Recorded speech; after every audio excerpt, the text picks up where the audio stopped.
50,000 ছাত্র প্রতিশ্রুতি কি হলো বুঝি সরকার জবাব চাই, জবাব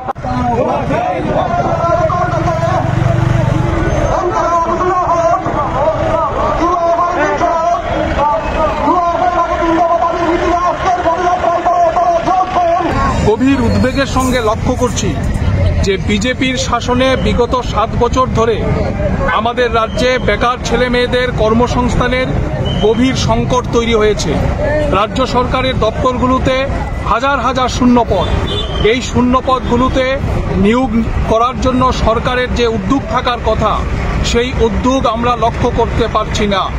অন্যদিকে আমরা দেখছি নিয়োগ প্রক্রিয়াগুলো বছরের পর বছর ঝুলিয়ে রাখা হচ্ছে, যার ফলে অনেক বেকার যুবক এই সময়ে বয়স উত্তীর্ণ হয়ে যাচ্ছে, ফলে বেকার ছেলে মেয়েদের ভবিষ্যৎ অন্ধকারে ধাবিত হচ্ছে। অন্যদিকে রাজ্যে বাড়ছে নেশার রমরমা। আজকে আমাদের ত্রিপুরা রাজ্য উত্তর পূর্বাঞ্চলের মধ্যে নেশার করিডোর হিসেবে ব্যবহৃত হচ্ছে, অথচ 2018 সালে বামফ্রন্ট সরকারের পরিবর্তনের পর আমরা শুনেছিলাম নেশা মুক্ত ত্রিপুরা। আজকে নেশায় রমরমায় আমাদের রাজ্যের তরুণ প্রজন্মের ভবিষ্যৎ অন্ধকারে নিমজ্জিত হচ্ছে এবং যুব সমাজকে পঙ্গু করে দেওয়ার চেষ্টা হচ্ছে।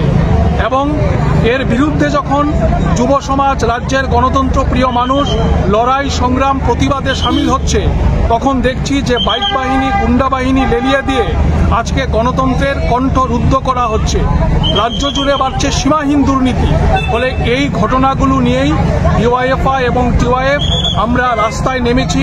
আগামী দিনে মানুষের স্বার্থ সংশ্লিষ্ট এই দাবিগুলো নিয়ে, যুব জীবনের এই জ্বলন্ত ইস্যুগুলো নিয়ে আমরা রাজ্যের প্রতিটা মহকুমায়, প্রতিটা জেলায় আরও বড় ধরনের আন্দোলন সংগঠিত করব এবং রাজ্যের আপামর জনগণের কাছে আমাদের আহ্বান থাকবে এই আন্দোলন কর্মসূচিকে সফল করার জন্য, মানুষের দাবিতে এই লড়াইকে সফল করার জন্য সব শ্রেণীর মানুষ দল মত ভুলে গিয়ে এই লড়াইয়ে তারা সামিল হবে।